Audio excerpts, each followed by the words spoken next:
hours ago when we started off, it was the two Toyotas on the front row of the grid, with the Audis dropping in behind, and the 5 prototypes LMP1 cars look great in the afternoon sunshine.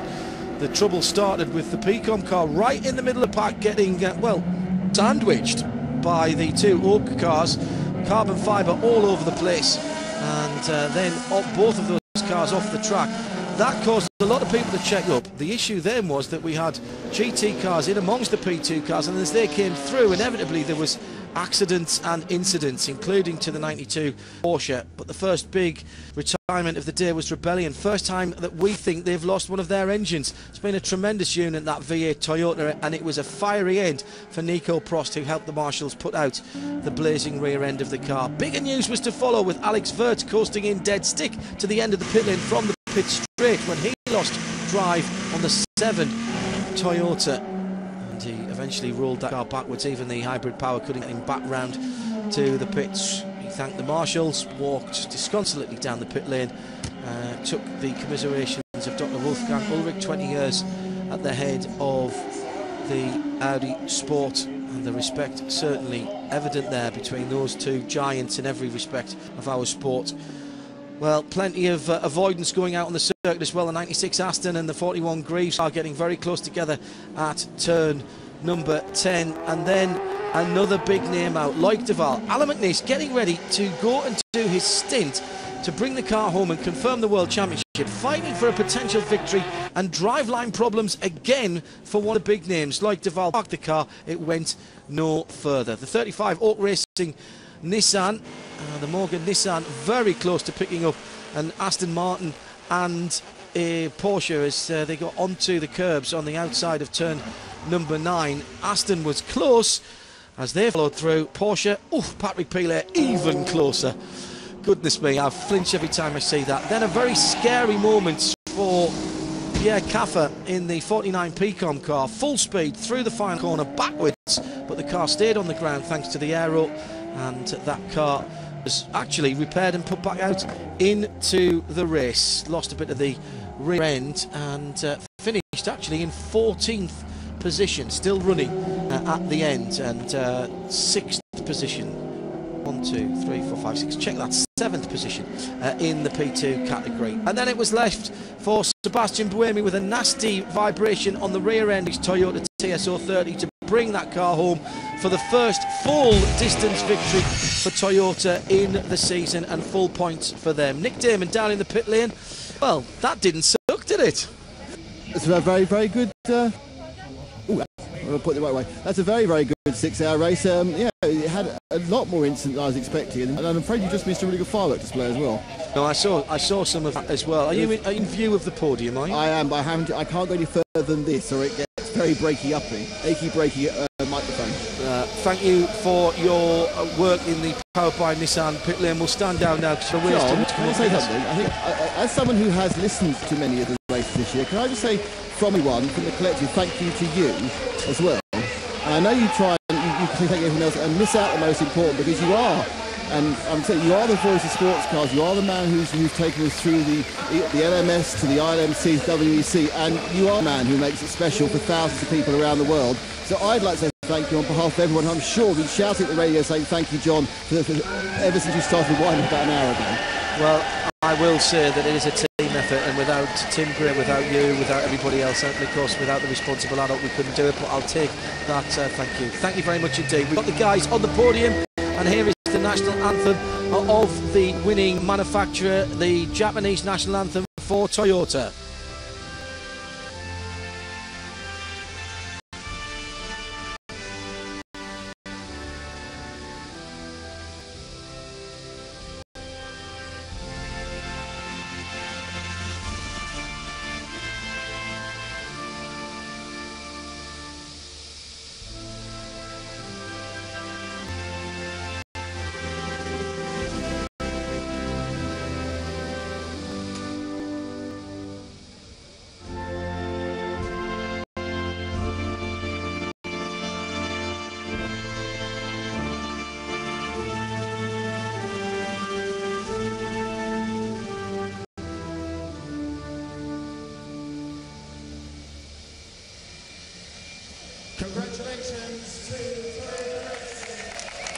Bob Constangiris doing the honours on the podium.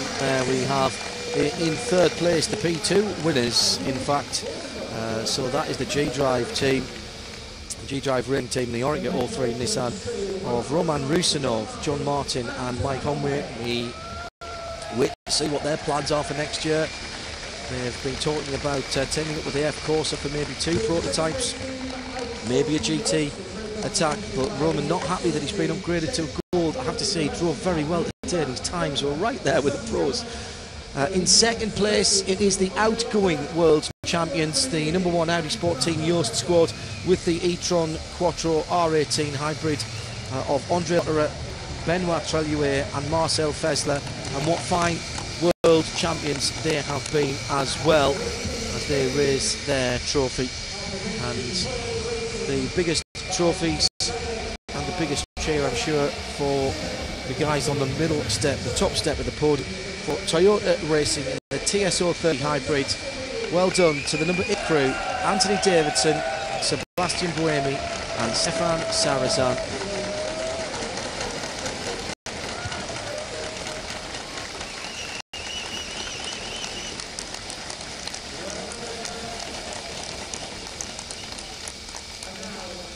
Very important result, I think, for those guys. Let's see who gets the champagne corks out. Oh, it's the P2 boys. They've been the P1 guys. Very, very impressive by the G-Drive team, who were very quickly off the mark. Certainly didn't jump the start, but they got the corks out quick enough. And the road water being sprayed. Anthony Davison very nearly drops the bottle. And a lot of respect on that podium. Let's hear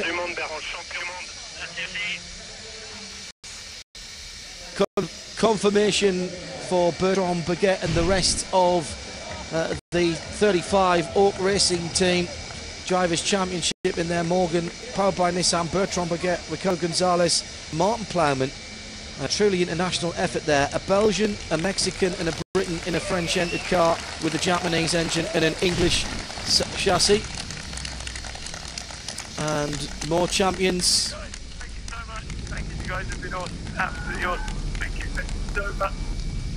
And Jamie Campbell, Walton, Stuart Hall for the GT Am Championship, thanking their team as they went across the line. An all-British effort there, with 2 Brits in a quintessentially British car. One might say 2 Englishmen in a quintessentially English car this weekend. And I don't want to upset anybody by saying that, but I think that is very true.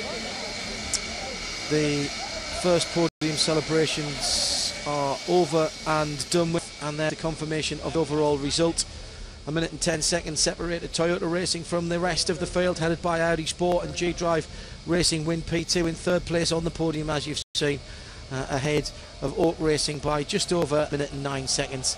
And it was another 30 odd seconds back to third place for Greaves. Aston Martin Racing taking the AM category, and Ferrari 51 taking the Pro category. A lot of non-finish and not classified cars in this race of attrition under the new lights here at the Bahrain International Circuit.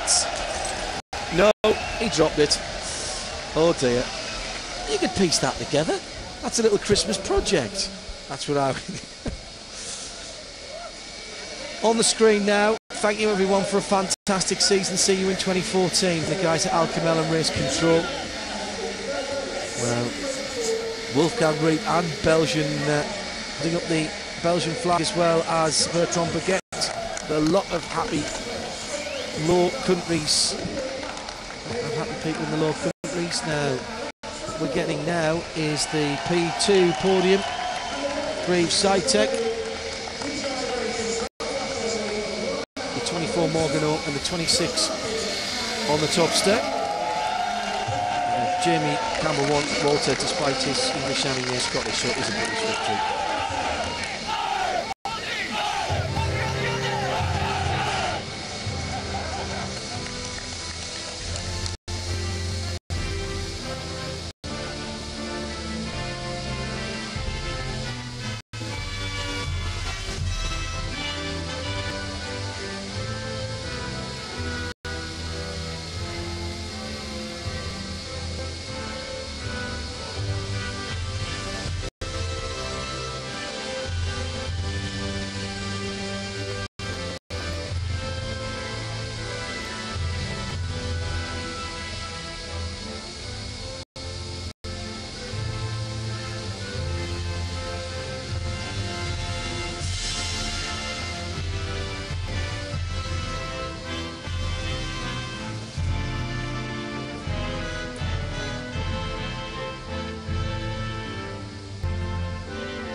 Amazing last 4 races of the season for the 26G drive car, winning 4 of the last 5 races. And they missed the driver's title, but fantastic in a fantastic dominance, Graham Goodwin of dailysportscar.com, especially in a Pro-Am category.